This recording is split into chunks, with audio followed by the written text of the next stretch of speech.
Item 2, a motion standing in the name of Mr. Louis Ng. Mr. Lewison.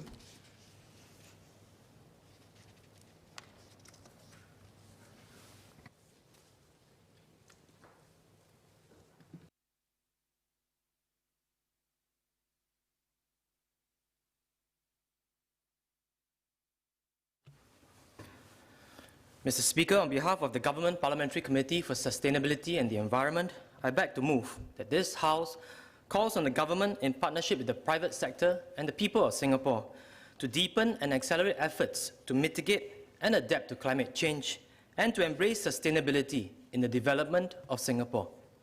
Sir, it's too hot, and I'm sure everyone has also realized it's too wet. The past January was the wettest January in the past 100 years. Floods submerged our pathways and toppled our trees. Many of our delivery men got stranded in shelters because it became too dangerous to ride. The past 2 decades were also the hottest decades on record. But if you think you're sweaty now, get ready to sweat more. Singapore is becoming hotter twice as quickly as the rest of the world. Our climate is changing for the extreme. Our science and our sensors tell us so. As Minister Grace Fu shared last month, quote, "With climate change, we can expect more of such erratic weather in future," unquote. So I remember learning about climate change when I was still a little boy. In fact, I was 10 years old when the Intergovernmental Panel on Climate Change was set up in 1988. It saddens me that my daughters Ella, Katie, and Poppy will grow up facing the same environmental issues I learned about when I was in school so many decades ago. So we must do more, a lot more, and a lot more urgently. Today, my fellow MPs and I will present recommendations on 10 topics. The GPC for Sustainability and the Environment, as well as the Young PAP, have worked hard and worked together in partnership with climate activists, business leaders, and members of the public to come up with these recommendations. We are pushing hard for changes, but at the same time, we are mindful not to push people and businesses away. We are mindful of the trade-offs, particularly for our economy and for jobs, and we have sought to find the right balance. All of us believe that a healthy economy and a healthy planet can go hand in hand and should go hand in hand. So let me start by sharing why my fellow MPs and I have brought this motion to the House today. Our first point of departure is the common understanding that climate change is a global crisis that strikes at the very foundation on how Singaporeans live. In his 2019 National Day rally, PM Lee called climate change, quote, "one of the gravest challenges facing humankind," unquote. He outlined how Singapore will be hit. Rising sea levels may put coastal areas underwater. Floods may become more frequent. Developers will have to build at a higher level than before. Tens of billions of taxpayers' dollars will have to be spent on massive projects such as building polders. Singapore has always managed to build our way around problems. We build upwards, touching the sky with skyscrapers and HDB blocks. We build outwards, reclaiming land from the sea. We build our new water plants, turning waste into water. But climate change is not an ecological threat that our engineers can just build around. It is an economic and political threat. Near and far from our borders, cities and villages will face the test of climate change. Some will sink into the ocean, others will be consumed by wildfires. Farms and fisheries will be reshaped, disrupting supply chains. The polar ice caps will melt, opening new shipping routes that bypass Singapore's port. There may be price instability. Businesses and consumers will both be affected. There may be even geopolitical conflicts over water resources. In other words, we cannot hope to escape climate change through superior engineering and high-quality design. Globalization means climate change will find a way to hit our livelihoods, our bread baskets, and our peace. This brings me to the second reason we have brought the motion to this House. It upholds Singapore's reputation of fulfilling our international obligations and commitments. As Minister Vivian will tell you, we are a little red dot, but there is nothing little about our voice. We have led negotiations in the most significant multilateral agreements of our time. We have hosted peace summits, had UN conventions named after us, and had our people elected to lead UN agencies. All this is made possible because of our diplomats at MFA and our public service work so hard. But it is also made possible because Singapore has a reputation for responding when the international community calls. So, our motion today responds to what is perhaps the most critical call of our century, former UN Secretary General Ban Ki-moon's call that every country must take urgent, immediate action to combat climate change. More than anyone else, Singapore understands the significance of going together, not going alone. On these rough tides, every pair of hands count. We have signed the Paris Climate Agreement, but we must do more. Our recommendations today provide specific proposals on what we can do. Our third and last reason for bringing this motion to this House today is that it responds to voices members of this House must have all heard. These voices come from Singaporeans, young and old. In the past few years, we have seen them build, organize, research, educate, and advocate to move the needle on climate change. Let me start with a voice from the private sector. Esther has been City Development Limited's Chief Sustainability Officer for over 25 years. It really is not common to see a business leader advocate about climate change like she does. In one breath, she's talking about the Sustainable Cities Index. In another, she's casually dropping data about Canada's climate change policy. Let me quote her interview with Eco Business. Quote, "We should ask ourselves what sort of solutions can really tackle the climate emergency and how we can take action. There is no point in just talking if you do not take action," unquote. Good thing, she also walks the talk. She has worked with her company to cut emissions, secure green loans, fund green startups, and create awareness campaigns. She has won the SDG Pioneer Award, given by the UN to business leaders who have done an outstanding job advancing their sustainable development goals. Despite all her time working with titans of the industry, her inspiration comes from youth. To quote her again from her interview with The Age, quote, "Given their energy and desire for a bright future, youth play a vital role in helping our planet to recover from the harms humans have inflicted. We need to engage, encourage, and empower our youth to drive the green agenda and impart them with the necessary skill sets and tools to drive sustainability for decades to come," unquote.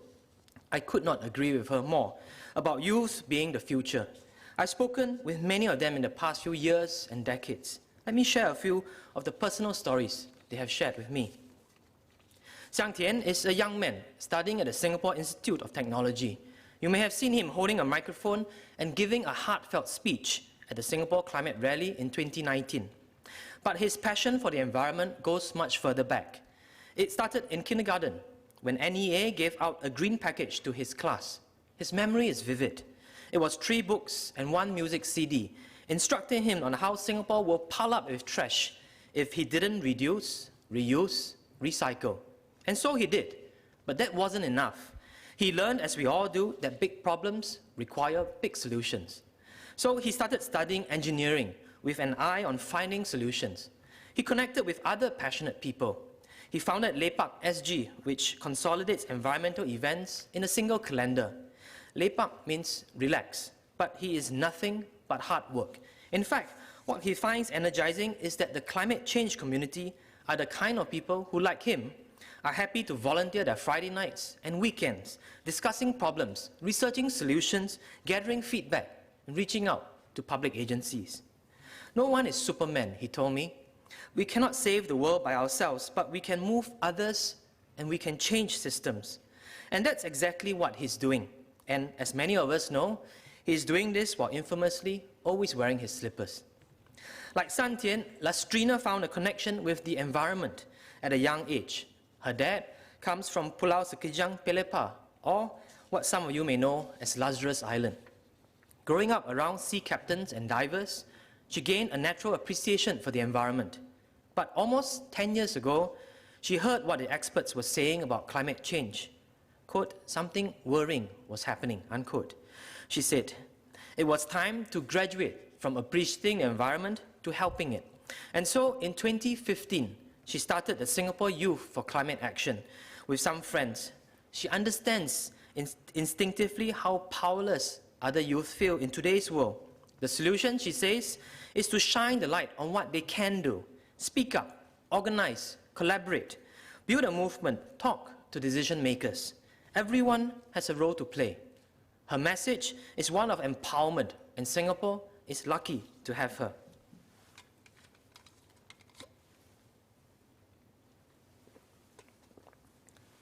So I'm happy to share that our People's Action Party Youth Wing also has its own activists passionate about sustainability and climate change.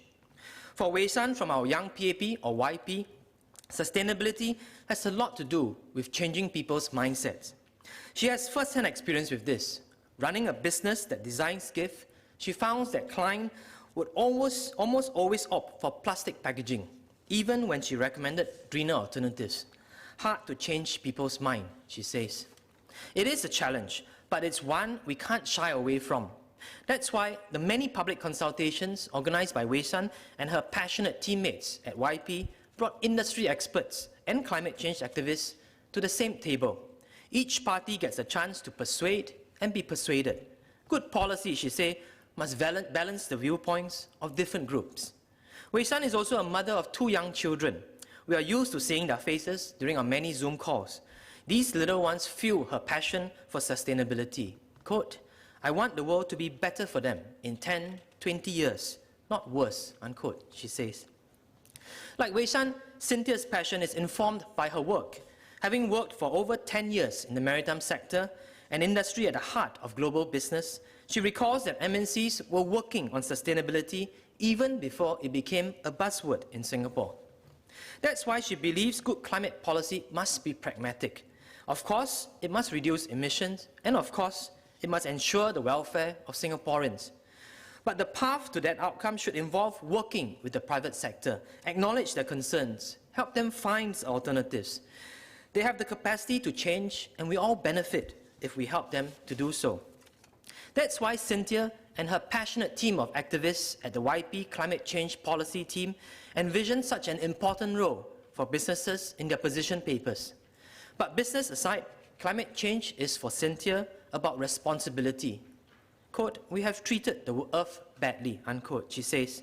"It's time we do what's right for the future generations." I hope members of this House don't make the mistake of thinking any of these people work alone. Xiang Tian, Lastrina, Wei San, and Cynthia were all at pains to emphasize the work of others. They are just 4 names amongst thousands in Singapore who are waging the battle against climate change in their own ways. We may not agree with everything climate activists say or do, but let us pause and remember, these are Singaporeans who care deeply about helping and protecting something other than themselves. Is that not something we should cherish? Just as importantly, they speak up because they believe in the capacity of this government to listen. Is that not something we should respond to? And so we should. This motion today responds to their call. Today, my fellow MPs and I will discuss 10 topics. Let me kickstart the discussion with the first topic, stepping up sustainability standards in the public service. Government is big business. In 2016, our 35,000 government contracts were worth a whopping $22.6 billion. As the largest employer and as one of the biggest business clients in Singapore, the government can move the standard business practices of entire industries just by enhancing its sustainability standards. It is good that we have the public service taking the lead in environmental sustainability initiative. It is also good news that Minister Grace Fu said last year that the government is already looking at a sustainable framework for government procurement. We should ensure these higher standards are robust. First, life cycle costing should be expanded to more categories of product. Life cycle costing is simple. It means when we buy something, we look not just at the price tag, but also how much it will cost us to maintain, use, and dispose it. This practice helps us spend less and waste less. The government currently requires its agency to do it only for electrical appliances. We should do it also for vehicles, furniture, and other products. Second, government contracts should measure and set standards for carbon footprint. It is already common practice in Europe. We should mandate it, especially for high emissions infrastructure projects. In addition, we can increase standards on accredited efficiency. For example, public procurement standards require air conditioners to have only 3 ticks of efficiency. We can raise the standards to 4 or 5 ticks, which will save us money in the long run while cutting emissions. Third, every ministry should be required to publish a yearly sustainability report. This can just be an adapted version of the confidential resource management plans that they already must prepare. It will tell the public how each ministry is greening its operations. To sum up, we can do a lot by enhancing our government sustainability standards.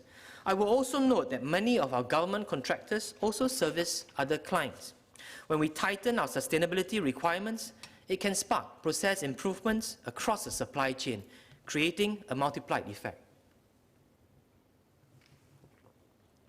But sir, the government's work doesn't stop at its procurement or its operation. It sets policies, and this means there's a lot more things it can do. My colleagues will focus on 9 other topics and propose changes in policies. Again, these proposals were formulated from over a year of public consultations with business leaders, researchers, activists, and fellow Singaporeans. Some of the ideas were sparked by YP's climate change policy team. The MP's various legislative assistants also contributed to making this happen. My thanks to my own climate change team led by Elliot. They have done extraordinary work. So the first topic is carbon tax. The carbon tax is perhaps Singapore's most important policy tool against climate change. I agree that we needed to start low to avoid spooking investors, and I agree our economy needs to emerge from COVID first. But our 2030 target of $10 to $15 per tonne increase is far too low. Some feel it will simply not work as a way to slash emissions. IMS, which has one of the most conservative models out there, says our rate needs to be no lower than Singapore $99 in 2030 to keep climate change at safe levels. Even if we decide that $99 is too high, $15 is not anywhere near enough. We need to be honest with ourselves. Without a high enough carbon tax, even with all the other things we do, our emission levels might remain high, far too high. Research studies from Ireland, Scotland, and British Columbia find that a revenue-neutral carbon tax, where the money collected is poured back into the economy, could slash emissions while boosting the economy. That is the path we need to take. Mr. Don Wee will share more of his thoughts on this topic. Mr. Henry Kwek will also share his views about cutting our emissions. The second topic is professionalization of the carbon documentation industry to heed the UN's call for global harmonization of carbon documentation standards. The third topic is embedding sustainability into our industry transformation maps, or having an ITM for the sustainability sector. Both of these topics flow from the reality that climate change is terrible, but the fight against it can create good jobs for Singaporeans and grow our economy. Ms. Shara Chan will share her take on these 2 topics. The fourth topic is the Green Mark scheme. Green Mark sets standards and certifies sustainable construction. It is a good idea, but its standards needs to be improved. A Green Mark Silver or Green Mark Gold building today may not be very green at all. The scheme needs to be tightened. Ms. Polly Sun will speak on this topic. The fifth topic is climate education, and the sixth topic is increasing public access to emission data of top emitting entities. Both these topics are about empowering our citizens. How can we teach our young ones about climate change? What can we do for them outside the classroom? And can we release more data on carbon emission to the public? Sustainability is an increasingly integral part of people's life. We must provide the education and the data needed for people to act in line with their moral compass. This will also help Singapore cut emissions. Ms. Nadia Samdin will share more on this topic, and Ms. Haniso will also speak about community involvement. The seventh topic is about charging points for electric vehicles. EVs are the future of motor vehicles. Singapore aims to phase out cars with internal combustion engines by 2040. But this shift will be hard if we don't have enough charging points for them. The government needs the private sector to build more charging points. We need to find new ways to help them do so. Mr. Gan Tiam Poh will speak on this topic.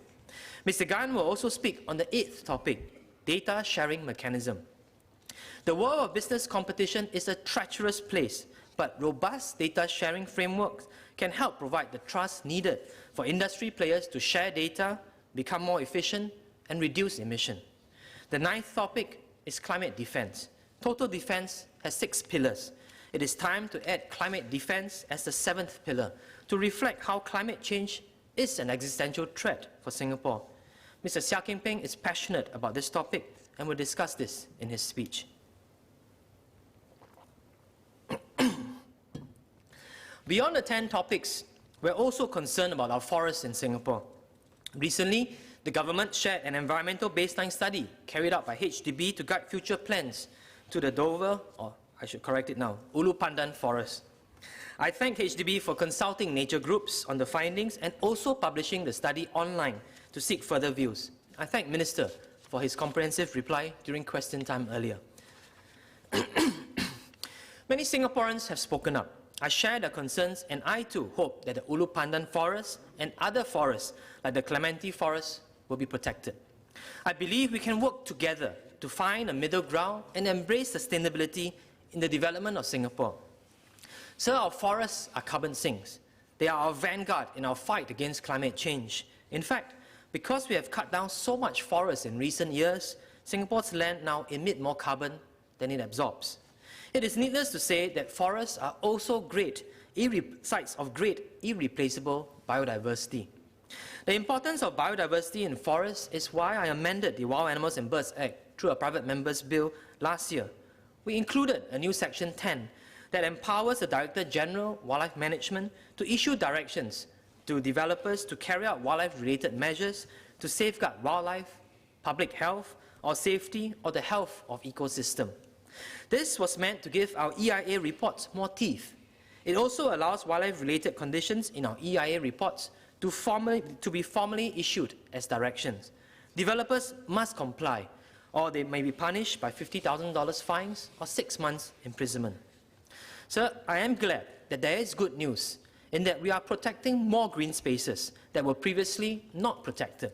Indeed, we're setting up the new Khatib Bongsu Nature Park and the Sungai Buloh Nature Park network. I've brought many people, young and old, to explore Khatib Bongsu in the past few months, and they are all in awe of the amazing biodiversity we have in Singapore and the need to conserve precious green spaces we have left. Just last Saturday, my GRC colleague, Mr. Derek Goh, and I kayaked with students from secondary schools in Nee Soon to explore Khatib Bongsu. The kids are now brainstorming and coming up with ideas on how to build this new nature park. They are excited. There is more we can do to protect our flora and fauna. It starts by not destroying their natural habitat. Many of these species have inhabited this land long before us. They bring life to our island. They remind Singaporeans that a world exists beyond the containers of steel, glass, and concrete that we live in. They provide enriching spaces for scientific research. We call it nature, but it is also identity and it's also heritage. Buildings can be rebuilt, art can be preserved, but it will take hundreds, if not thousands of years before a living, breathing ecosystem like a forest regrows itself. So we have committed to planting 1 million trees in Singapore over the next 10 years. Let us also commit to protecting 1 million existing trees in our existing forests. Ms. Rachel Ong will share more on her thoughts on this. Mr. Christopher De Souza will also discuss this in his speech and in his adjournment motion. So let me end with a quote, as always. This by the former UN Secretary General, Ban Ki-moon. Quote, "We are the last generation that can take steps to avoid the worst impacts of climate change. Future generations will judge us harshly if we fail to uphold our moral and historical responsibilities." Unquote. So way back in 1956, the New York Times published an article titled, quote, "Warmer climate on the Earth may be due to more carbon dioxide in the air," unquote. It was a warning about climate change and how human actions will contribute to it. I live this moment in sadness and in optimism.